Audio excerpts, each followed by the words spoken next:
Hi, I'm Michelle Bege with a look at what's happening in Latin America now. But first, our news trivia. Which Latin American country plans to have the first air terminal in the region using hydrogen for its ground operations? We'll have the answer later.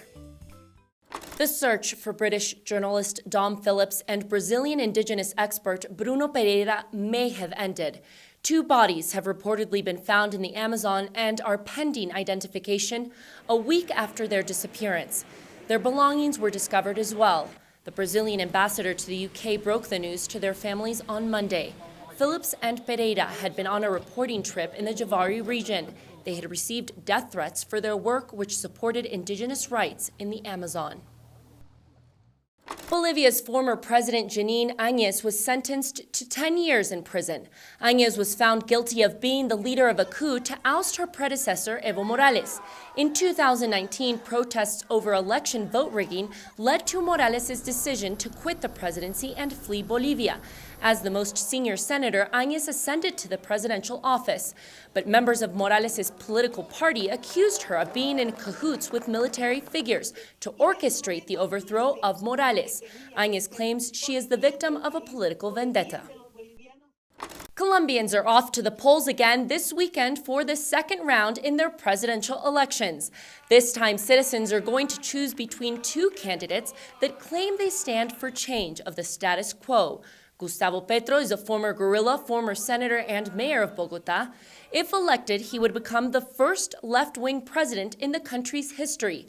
Rodolfo Hernández is a 77-year-old construction magnate and former mayor of Bucaramanga.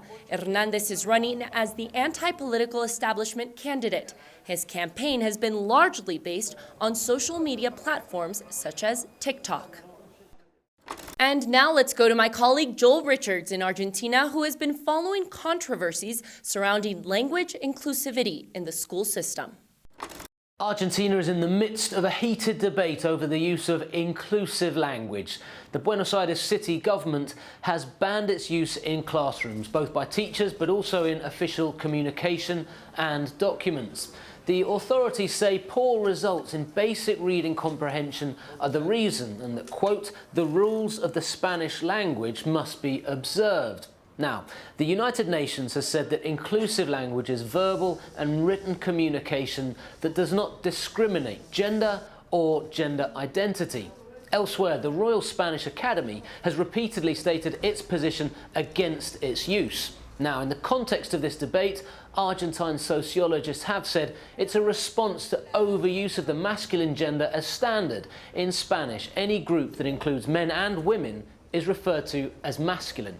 Broadly speaking, older generations have greater difficulty in adopting inclusive language, but certainly in Argentina, younger generations use it, and it remains to be seen how this new policy will be implemented in Buenos Aires schools.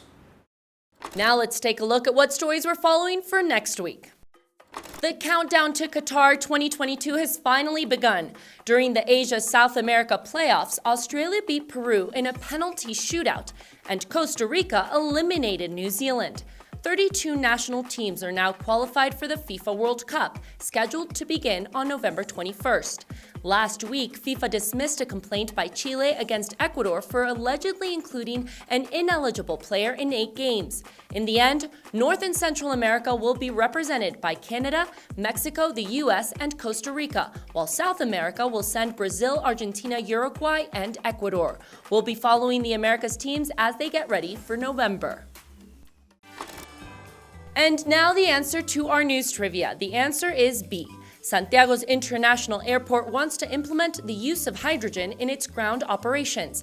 Everything is still in the planning stages, as a memorandum of understanding has just been signed by all those involved in the enterprise.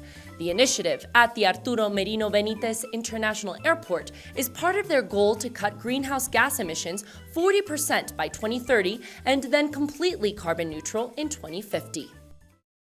And that's it for this week. We'll see you again soon on Latin America Now.